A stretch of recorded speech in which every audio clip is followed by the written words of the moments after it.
Hello. BillCont is created to let you log your time accurately and invoice it quickly and easily. There are few ways how you can enter your time, but before that, you need to be sure that all preliminary steps are done. Those steps include creating clients, services, projects, and tasks, if necessary. If you want to know how to do those steps, you can watch the appropriate how-to videos on the BillCont website. Okay, the first way to log your time is when you log as you go. To do this, you need to click on the Start Work button on the top. Please pick a client you are going to work for. After that, based on the client configuration, you may see additional fields. Some fields can be required and some are optional. If a field is required, you will see a red asterisk next to the field name. You need to choose values in the fields and enter a comment. The comment is not a mandatory field, but we recommend populating it to understand later what exactly has been done.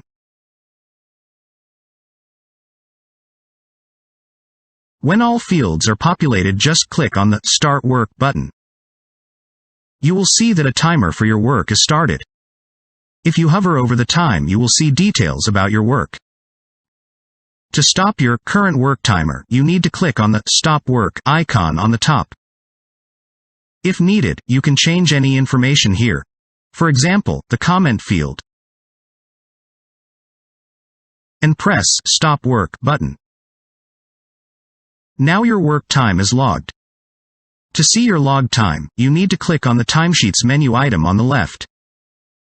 Here you see all your timesheets. If your organization has multiple users and you are a supervisor or organization administrator, you will see timesheets of other users as well. A timesheet is a business object which groups time entries for a specific period. Timesheets are created automatically when a user logs time within a specific period. So, you don't need to worry about that. On the timesheet card, you can see a period, which this timesheet is created for. Also, a number of the billable and total hours entered for the period. Each timesheet has a comment which you can change. A comment may have some common information for all hours entered within the timesheet period. To change the comment, please click on the Update Comment button at the bottom of the timesheet card. Enter your comment and click on the Update button. Now you may see a badge comment at the bottom. If you hover over the badge, you will see the comment itself. To see all time entries grouped within the timesheet, please click on the Time Entries button at the bottom of the timesheet card. The Time Entries page has different views: how you can see the log time, a calendar view, and a list view. On the calendar view, each colored box represents a time entry. Here you can see a client, project, task, or service. Also, when you hover over it, you will see more details like work date, start time, end time, comment, and billing level. The billing level shows where billing rules have been taken from. Also, if a time entry is already invoiced, you will see the invoice icon in the right top corner.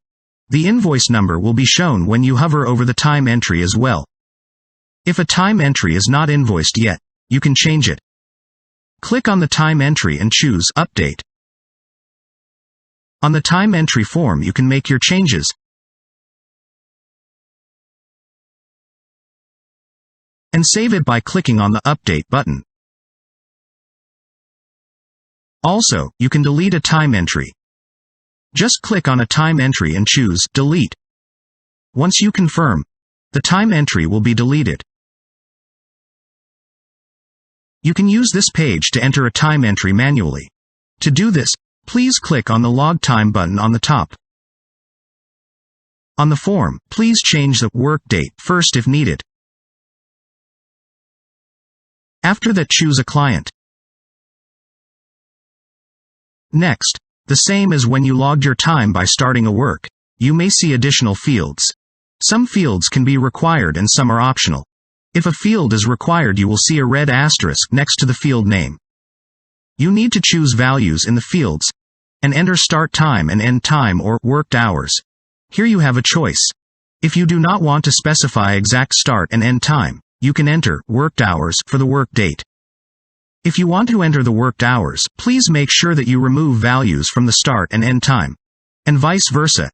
If you want to enter start and end time, your worked hours field has to be empty. Next, please enter a comment. Again, the comment is not a mandatory field, but we recommend populating it to understand later what exactly has been done.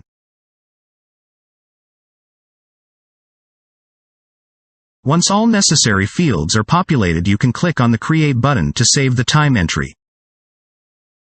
You can see, since we have entered the worked hours and not start and end time, the time entry record appears on the top. Another way to enter your time is to click on a free space of the calendar and choose the log time. You can notice that on the time entry form, the work date, start time, and end time will be populated based on the place you've clicked on the calendar.